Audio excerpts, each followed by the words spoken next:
everyone, I'm Jane, the ultimate Filipina. Today's episode is an entertainment episode and it's one of those believe it or not stories. The main point of the story is that we all have choices in life and all choices have good or bad consequences. You decide if this story is true or not. However, all my stories can and have happened in the Philippines or anywhere around the world. Mark, an expat who moved to the Philippines at the young age of 55 years old, had all the tools and financial resources to get the exact Filipina he wanted. Moreover, he was tall, white, physically built, and above average looking. He was one of those guys who smiled a lot with a congenial personality. Whenever or wherever he went in the city of Iloilo, Philippines, he got stares from Filipina aged 19 to 65. He could sit down in a coffee shop and women would walk by him twice to get his attention. Mark played golf and met Filipino men at the golf course who introduced him to Filipina, who were lawyers, doctors, IT specialists, and engineers. He was meeting that high tier of Filipina who were successful and had high standards and criteria for any man they date, especially foreigners. Mark's overwhelming charm and personality resulted in him banging the professional Filipina he met or were introduced to within days after meeting them. They thought he was the ideal and perfect foreigner. However, Mark had a secret fetish like bars and banging bar girls.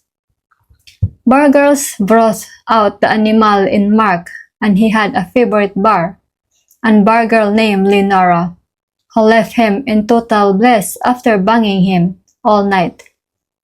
She aroused and excited him so much he would not shower for 24 hours after she used all her tricks and tools of the trade to thrill him like no woman has before.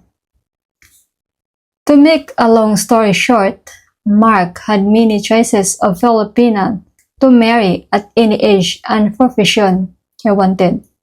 The engineers, doctors, lawyers, or other professional Filipina would have married him anytime and anywhere he wanted. He asked the bar girls who always bang him into submission to marry him, and they married online and started a family together. This story does not end well because Mark was killed at his home in the subdivision while Leonora was visiting her parents in San Fernando, Pampanga.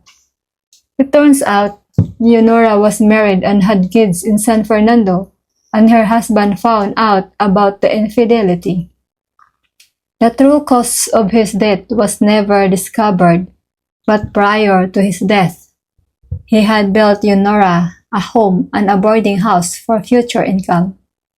He had also given her a sizable bank account for her and their two kids' future and well-being. I wonder how Mark's life would have turned out if he had not chosen a bar girl over all the professional Filipina he could have married. Oh well, life is full of stresses, decisions, and their outcome.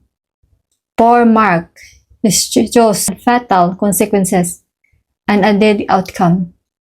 Mark should have settled for an ultimate Filipina and he still would be alive. Always make your choice an ultimate Filipina and live longer. I'm Jane, the ultimate Filipina, wishing you an ultimate day, an ultimate life in the Philippines. Take care. Bye.